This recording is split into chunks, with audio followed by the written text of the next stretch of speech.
सत्ता में बैठे लोग आग में घी डालने का काम कर रहे हैं। उनकी जुबान से ऐसी बातें निकलती हैं जो नफरत को और बढ़ावा देती है। मैं इस सदन से दुनिया भर के अल्पसंख्यकों की आवाज उठाना चाहती हूँ, लेकिन आज ऐसा लगता है जैसे संविधान की किताब तो है पर इसे चलाने वालों का ईमान गुम हो गया है।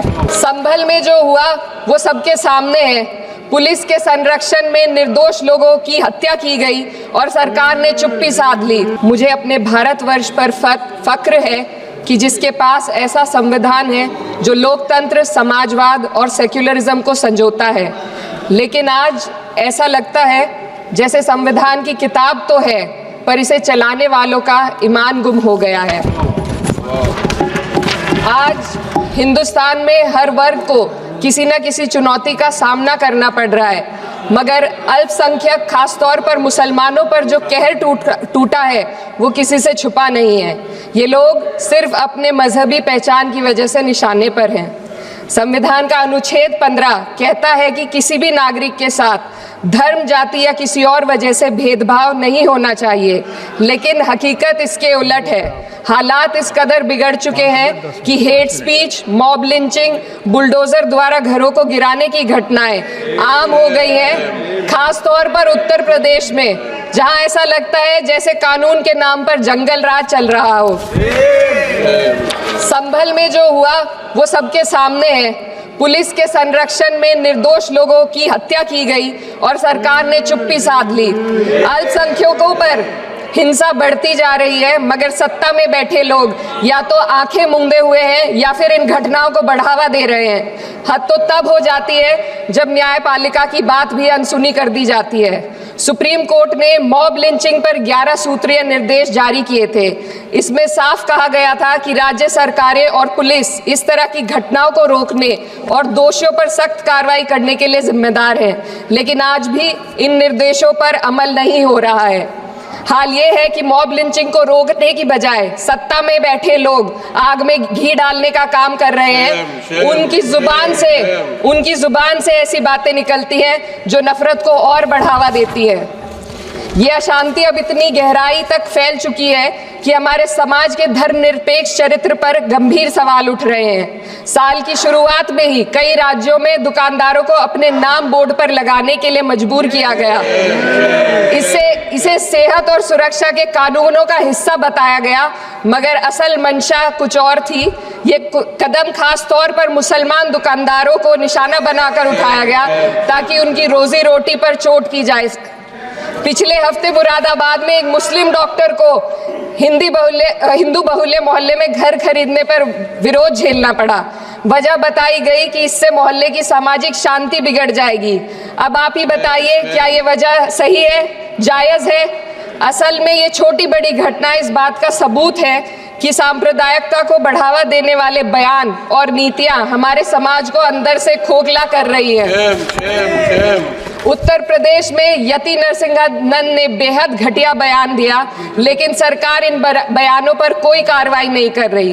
हेट स्पीच न केवल जनमानस के विचारों को प्रदूषित करती है, बल्कि इससे अब संवैधानिक पदों पर बैठे लोगों को भी प्रभावित कर दिया है। अभी हाल ही में माननीय उच्च न्यायालय इलाहाबाद के माननीय न्यायाधीश ने ऐसे बयान दिए जिसका संज्ञान खुद सुप्रीम कोर्ट को लेना पड़ा। संविधान के अनुच्छेद 29 और 30 ने अल्पसंख्यकों को उनके मजहबी और सांस्कृतिक हक दिए हैं ताकि वो अपनी पहचान को बचा सके और अपने संस्थान चला सके, लेकिन आज उन्हीं हकों पर हर तरफ से चोट की जा रही है। वक्फ जैसे बिल लाकर उनके धार्मिक अधिकारों को छीनने की कोशिश की जा रही है।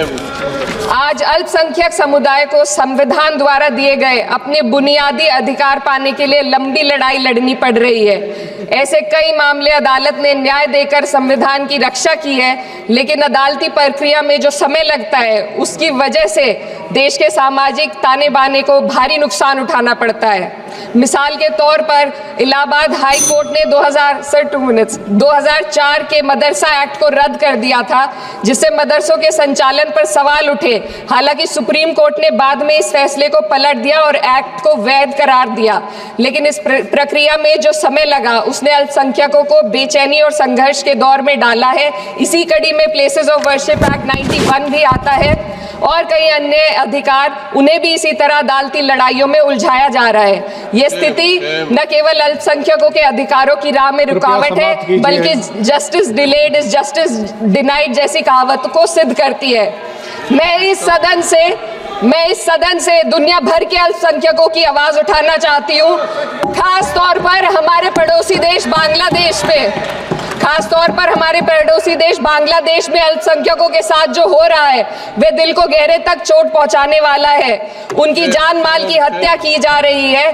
बांग्लादेश हो या हिंदुस्तान हो या कोई और देश, अल्पसंख्यकों की सुरक्षा, इज्जत और अधिकारों की हिफाजत हर सरकार की सबसे पहली जिम्मेदारी होनी चाहिए। मैं इस सदन से अपने देश के अल्पसंख्यकों के साथ बांग्लादेश के पीड़ित अल्पसंख्यकों की आवाज को एक साथ उठाना चाहती हूँ। ये वक्त की पुकार है कि हम सब मिलकर ये सुनिश्चित करें कि किसी भी इंसान को उसकी पहचान या मजहब के कारण डर कर जीने पर मजबूर ना होना पड़े। जहाँ हक छीने जाते हैं वहाँ अमन खो जाता है। ये बात हर सरकार को समझनी चाहिए। अगर हम सच में अपने संविधान का सम्मान करना चाहते हैं तो हमें नफरत और भेदभाव को खत्म करना होगा। हमें ये दिखाना होगा कि ये मुल्क हर वर्ग, हर जाति, हर धर्म और हर समुदाय का है, और जब तक ऐसा नहीं होगा तब तक संविधान की आत्मा सिसकती रहेगी। सर, अपनी बात को खत्म करते हुए मैं एक शेर अर्ज करना चाहती हूँ। ये दाग दाग उजाला, ये शब गजीदा शहर, वो इंतजार था जिसका, ये वो शहर तो नहीं। लेकिन अगर इस सदन में बैठे हम सभी सदस्य ये ठान ले कि हमें संविधान के मूल्यों को लागू करना है और उसे लागू करने का प्रयास करें, तो वह सुबह जरूर आएगी जिसके लिए लाखों भारतवासियों ने अपने जानों की कुर्बानी दी थी।